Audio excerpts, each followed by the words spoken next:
Halo Bapak, Ibu, Saudara sekalian, kembali saya akan membahas tentang orientasi seksual.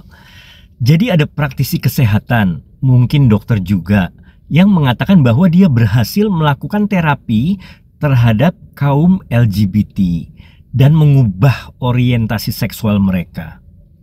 Nah, menurut ilmu yang saya pelajari dari dosen saya dulu, dan saya juga mengikuti perkembangan ilmu psikiatri, orientasi seksual itu tidak bisa diubah. Jadi, kalau ada pasien yang kelihatannya bisa berubah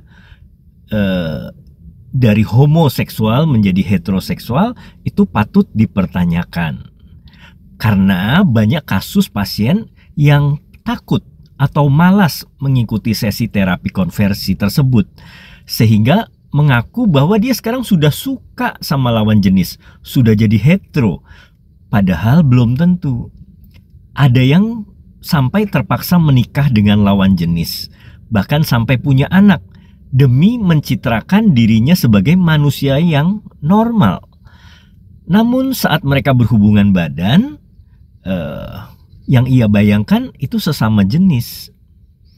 Saudara-saudara sekalian, orientasi seksual termasuk homoseksual bukanlah suatu penyakit atau gangguan yang memerlukan terapi.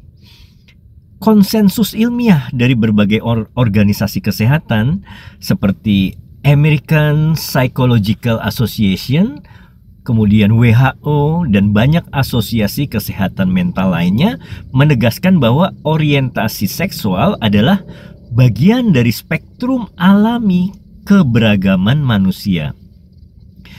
Lalu mungkin Anda bertanya, di ICD-10 kok ada diagnosis F66, yaitu gangguan kejiwaan yang berkaitan dengan identitas dan orientasi seksual.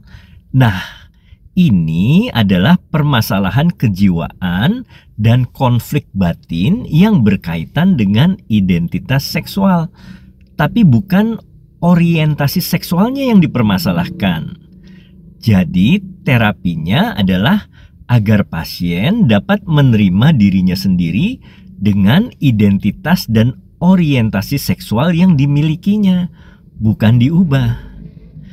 Jadi terapi konversi atau terapi reparatif yang mengklaim bisa mengubah orientasi seksual seseorang terbukti tidak efektif dan bahkan bisa berbahaya.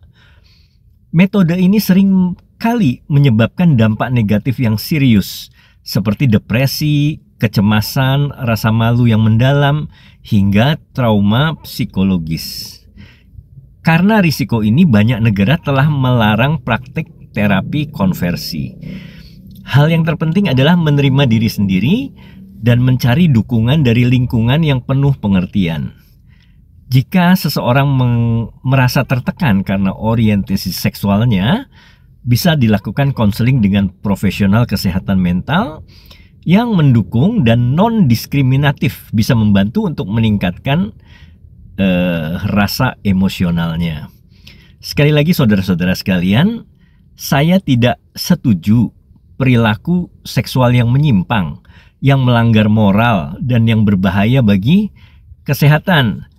Namun, orientasi seksual homo itu bukanlah penyakit, bukanlah kutukan, dan tidak perlu diubah.